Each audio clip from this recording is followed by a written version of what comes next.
I'm going to do another video today.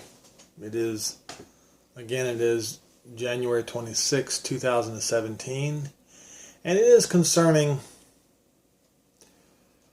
the events taking place in the United States today. And there are a lot of rumors floating around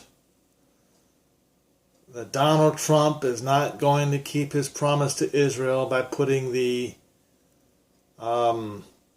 embassy in Israel after all. And then, of course, there was reports of Barack Obama just before leaving the White House signed another waiver. It was back in around the 1st of December 2016. He signed yet another waiver to keep the State Department from putting the American embassy in Jerusalem. Now, before Inauguration Day, it was told that the plan is to begin the process on Jerusalem Day, May 24th, 2017, which is, I find, very interesting. And also, it is just before this waiver expires. Now,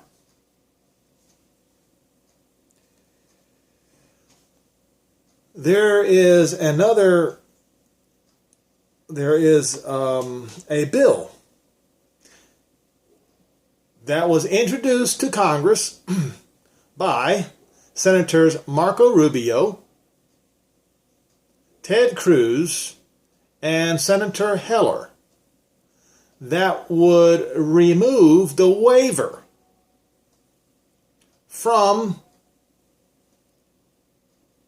this, the original bill that was in 1995. It was called the Embassy to Jerusalem Bill or something like that. But anyway, it would remove that particular waiver. Now, I suspect that they will get this passed. And I don't think, how do I put this?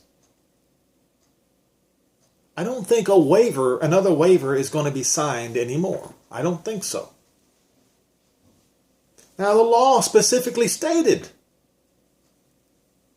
I will see if I can find it.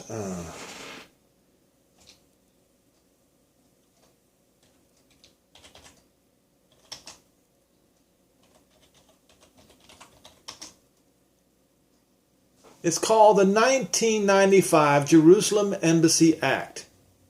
It is a public law of the United States passed by the 104th Congress on October 23, 1995. The act also called for Jerusalem to remain an undivided city and for it to be recognized as the capital of the State of Israel.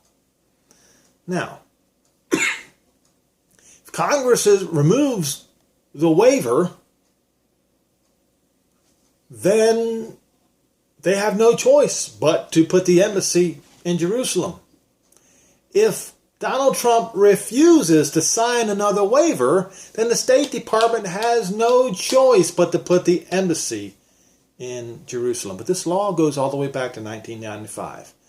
All right, so what I'm going to do is I'm going to draw a parallel here with Cyrus's edict.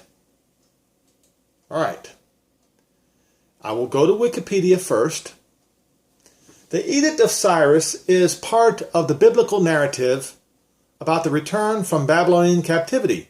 The edict is thrice mentioned in the Hebrew Bible, each time with minor textual variations and additions. It is presented as authorizing and encouraging the Jews exiled by Nebuchadnezzar to relocate to the land of Israel and actively engage in rebuilding the temple, destroyed by Nebuchadnezzar. The historical background of the narrative is confirmed by archaeology. However, the edict as such is not corroborated by any finds, and its existence as one single legal act rather than a general policy of repatriation is contested. But the fact remains, it is backed up by archaeology. Now,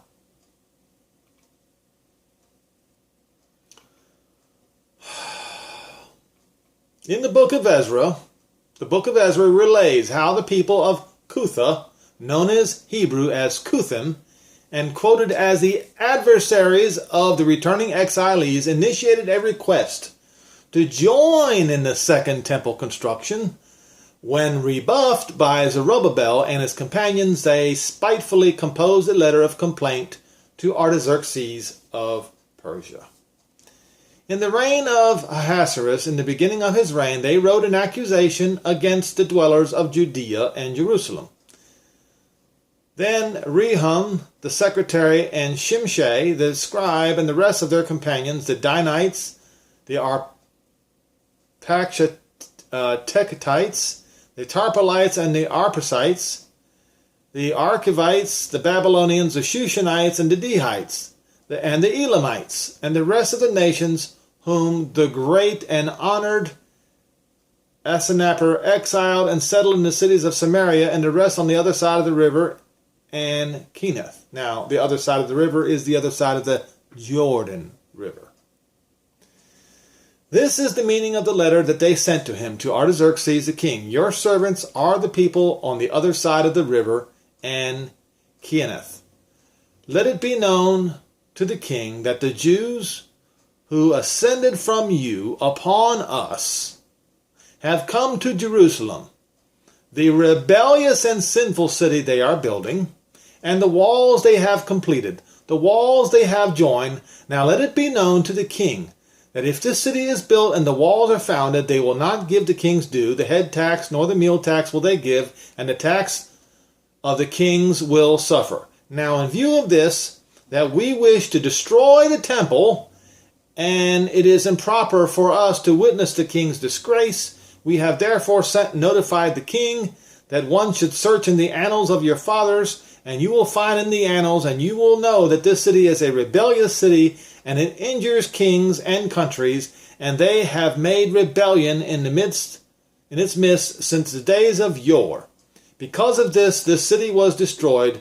We make known to the king that if this city is built and its walls founded, because of this you will have no part of us on the other side of the Jordan River. Now, that is written in the book of Ezra from chapter 4 through 6 through 16. Now,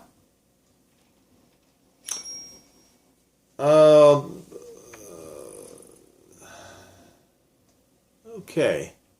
Essentially, the protocol that each country of his kingdom was entitled to speak their unique language and pen texts to the king in their native tongue, and had the presiding local officers of Artaxerxes of Persia translate the document. Okay, Rabbi Weiser continues that Mithridates Tabeel presented a substantial bribe to Rehum the secretary and Shimshai the scribe to compose a letter complaining of plausible ambiguity while inciting that the post-exile temple builders have varied the king's edict by actively engaging in the construction and fortification of the walls of Jerusalem in attempt to rebel against the foreign king's rule. The ploy of Mithridates Tabeel and company was successful in leading to a 14-year cessation of all building activity in Jerusalem. Now, from 1995 until 2017, well, that's not 14 years, but it's similar. So another king arises, and his name is Darius. Now, following a second letter sent by the Persian governor asking the king for a decision, the edict is found in the archives, and the king gives his orders accordingly. Then King Darius gave an order, and they searched in the library in which the archives were stored in Babylon, and there was found in a pouch in the citadel of the province of Media one scroll, and so was written therein a memorandum. In the first year of King Cyrus gave an order regarding the house of God in Jerusalem, and the house should be built, a place where they offer up sacrifices, and its walls should be founded, its height 60 feet, and its width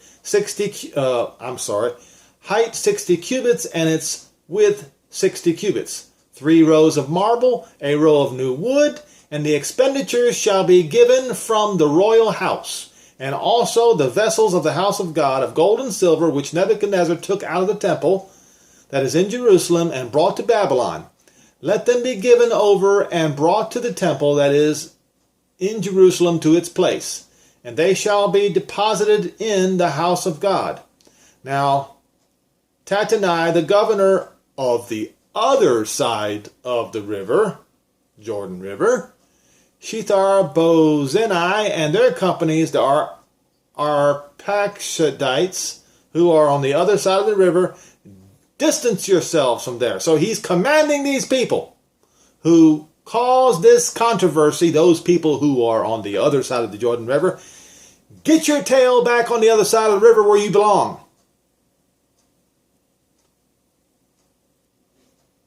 Leave the work of this house of God to the governors of the Jews and to the elders of the Jews. I command this house of God, they shall build in this place, and from me shall it be issued an order regarding what you shall do with these elders of the Jews to build this house of God, and from the king's property, from the taxes on the other side of the river, it shall be quickly built. The expenses shall be given to these men, that they should not be disrupted, and what they require, and the young bulls and the rams and the lambs for burnt offerings to the God of heaven, wheat, salt, wine, and oil, according to the statement of the priests who are in Jerusalem, let it be given to them daily, without delay, that they should offer up pleasing sacrifices to the God of heaven, and pray for the lives of the king and his children. Now listen very carefully. An order is issued by me, King Darius, that whatever person disobeys this order, a beam shall be torn from his own house, and a gallows shall be made upon which to place him, and his house shall be made a dung heap because of this. And God, who caused his name to rest there, will cast down any king or people that lays a hand to alter and destroy this house of God, which is in Jerusalem. I, Darius, have issued an edict, and it shall be swiftly executed. Book of Ezra, chapter 6, verses 1 through 12. Now,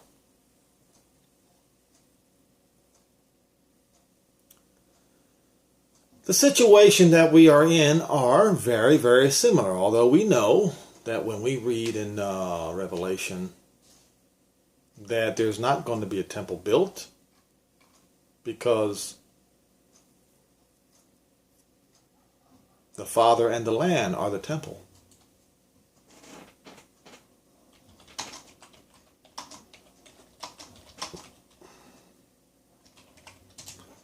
For the priesthood will no longer be after the order of Levi, it will be after the order of Melchizedek.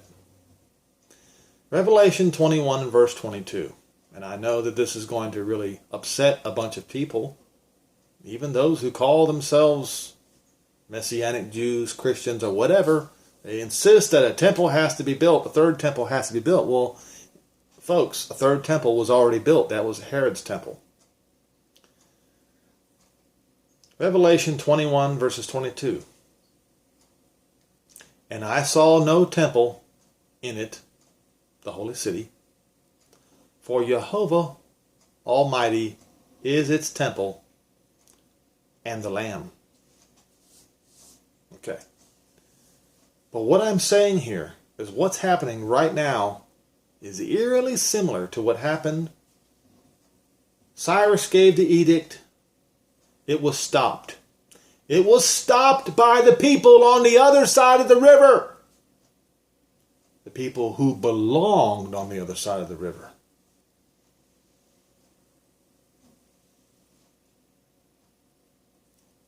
And then another king came along. Another world ruler came along and ordered the Jerusalem to be rebuilt and the temple without delay. Now this, what I call similar, obviously, putting the embassy, the U.S. embassy in Jerusalem where it belongs, is not rebuilding Jerusalem and the temple. But as I say again, it is very, very similar. And in fact,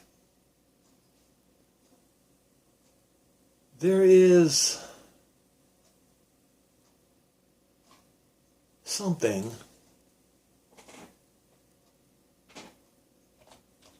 I hope I can find it.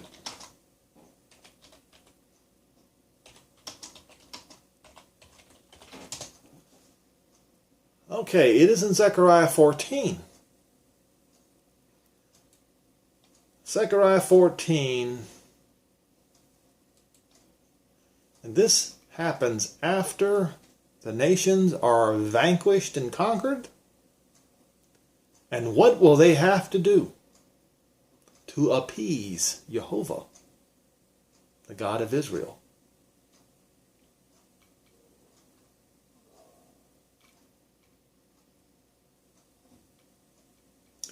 Verse 16, it shall come to pass that everyone that is left of all the nations which came against Jerusalem, every one of the nations that came against Jerusalem, they are going to have to send representatives and go up from year to year to worship the King Jehovah and to keep the Feast of Booths. They will have to go to Jerusalem. They're going to have to put their embassies in Jerusalem like they're supposed to. And it shall be that whoso shall not come up of all the races of the earth unto Jerusalem to worship the King Jehovah, even upon them shall be no rain.